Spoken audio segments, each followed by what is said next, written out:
Halo teman-teman, kembali lagi dengan channel kesayangan kita. Nah, pada video kali ini nih, pada video singkat sebelum UTBK ini, aku mau membahas hal yang cukup menarik dibicarakan oleh kawan-kawan yang mau UTBK SNBT, terutama di 2 minggu sebelum UTBK SNBT ini. Ternyata banyak juga dan ramai yang membicarakan tentang hal ini. Nah, apa hal itu? Hal itu adalah berkaitan dengan ngeblok jawaban UTBK SNBT. Nah, pasti teman-teman ada juga yang asing mungkin dengan kata-kata ngeblok ini tuh apa. Nah, buat teman-teman juga pasti ada yang bisa dibilang belum tahu gitu ya, bagaimana cara ngeblok yang baik dan benar dan lainnya ya teman-teman. Nah, pada video kali ini aku tentunya tidak akan memberitahukan atau membahas tentang mengenai bagaimana cara ngeblok jawaban dan lain-lain. Nah, melainkan di sini aku hanya ingin membahas terkait dengan masalah teman-teman banyak sekali yang malah belajar tentang bagaimana sih caranya ngeblok jawaban yang baik dan benar gitu ya. Nah, sekali lagi aku tegaskan teman-teman bahwa tidak ada yang namanya baik gitu ya dari kata ngeblok jawaban gitu ya. Kenapa aku mengatakan demikian? Karena kalau kita mengatakan memblok jawaban kan sudah masuk ke dalam ranah untung-untungan gitu kan. Nah, jadi kalau ditanya untung-untungan kan sama dengan yang namanya judi teman-teman. Nah, mengapa aku mengatakan judi? Karena ya namanya juga kita di sini kayak bertaruh nih. Oh, dari 5 jawaban ini tuh mana yang betul? Oh, aku pilih yang B gitu ya. Kita bertaruh dengan cara ngeblok jawaban yang B gitu ya. Nah, kita juga kan belum tahu nih apakah itu jawabannya benar atau tidak gitu ya. Nah, seperti yang kita ketahui kan, semisal dari 10 soal kita ngeblok jawabannya itu B semua. Nah, mungkin pihak panitia juga kan bisa mengetahui nih, oh saya tahu nih dari pengalaman-pengalaman UTBK sebelum-sebelumnya banyak banget siswa-siswa yang ngeblok jawaban. Semisal dari sekian puluh soal, mereka tentunya memiliki strategi gitu ya. Tentunya mereka akan menyebar jawaban tidak hanya dari satu jawaban yang sama gitu ya. Nah, ini menurut dari pengalaman beberapa tahun gitu ya. Semisal dari tahun 2021 dan tahun 2022. Kenapa aku berani mengatakan demikian teman-teman? Karena aku sudah berpengalaman mengikuti ujian di tahun 2021 ya. Kemudian di tahun 2022. Nah, teman-teman, dari kedua ujian ini yang aku rasakan adalah betul bahwa yang namanya ngeblok itu menurutku sangat tidak efektif teman-teman jikalau dijadikan sebagai strategi untuk mengikuti UTBK SBMPTN ini. Mengapa aku mengatakan tidak efektif gitu ya? Karena pihak panitia sudah tahu teman-teman bahwa teman-teman pastinya akan memblok jawaban. Nah, maka dari itu memblok jawaban adalah sesuatu hal yang tidak direkomendasikan, kecuali teman-teman ada kecualinya nih. Jikalau memang teman-teman di akhir-akhir itu waktunya sudah mau mepet gitu ya, ketika teman-teman mungkin sisa 1 menit tapi ada 2 jawaban gitu yang belum terisi, teman-teman boleh banget untuk ngeblok jawaban.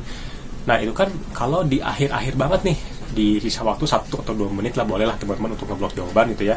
Manakala memang ada soal-soal yang belum terisi ya kurang lebih 2-3 soal lah. Jangan sampai 5-10 soal teman-teman ngeblok semuanya gitu. Nah, itu menjadi salah satu pertimbangan yang harus teman-teman pikirkan manakala ketika teman-teman semua malah memblok jawaban. Dari semisal dari 10 soal teman-teman malah memblok semisal C semua gitu ya. Nah, itu akan menjadi salah satu hal buruk yang akan terjadi. Kenapa aku mengatakan demikian? Karena pada beberapa pengalaman tahun-tahun sebelumnya, kawan-kawanku yang memblok jawaban gitu ya, mereka dengan bangganya mengatakan, oh saya memblok jawaban C semua gitu ya.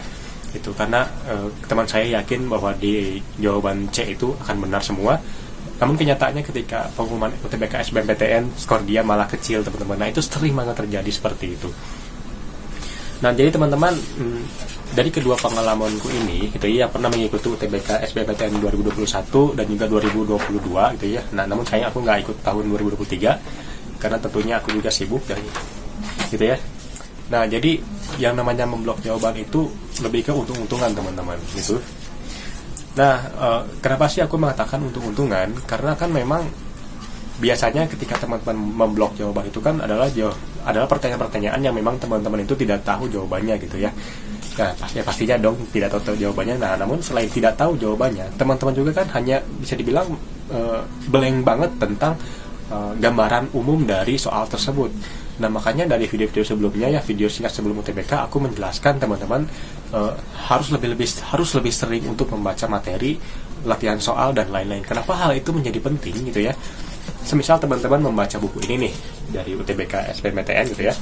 Ketika teman-teman membaca materi dari buku-buku ini, tentunya ketika teman-teman dihadapkan pada satu soal yang bisa dibilang soal itu benar-benar berbeda dari yang teman-teman pelajari.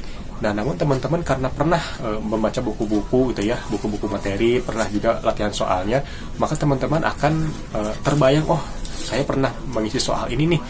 Nah, kemungkinan jawabannya akan ini. Nah, itu nembak jawaban tapi dengan dasar dan ilmu yang benar, teman-teman. Jadi tidak nembak jawaban yang oh cek semua, saya pengen cek semua gitu ya, dibarbarin.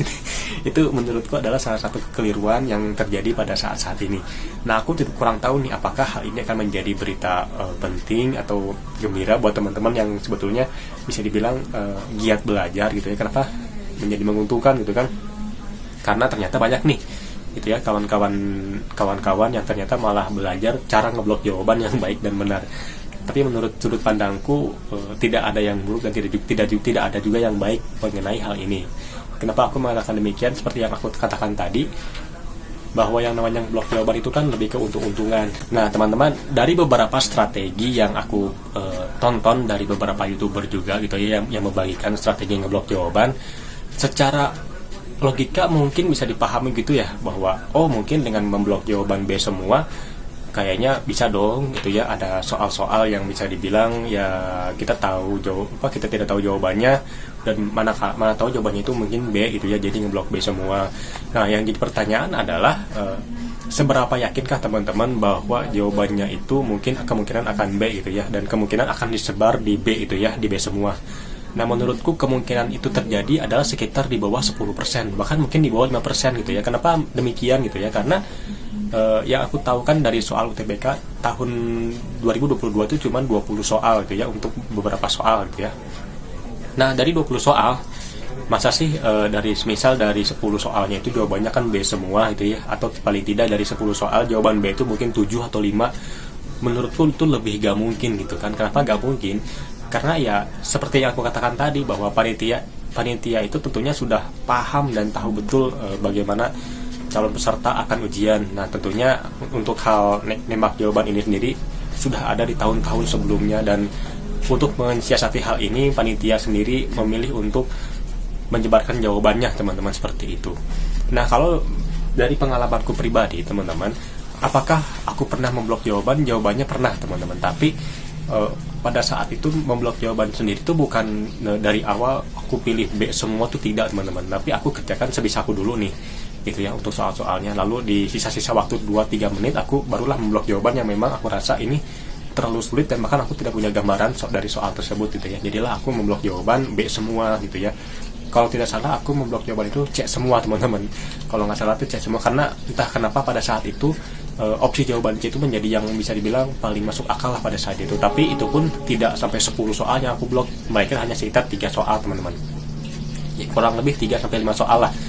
Jadi tidak sampai 10 gitu ya. Karena dari beberapa video yang aku lihat gitu ya, mereka menyarankan memblok soal itu ketika mepet dan mendekati yang belum terjawab itu sekitar 10 soal. Nah, itu menurutku menjadi kerugian tersendiri buat teman-teman gitu ya.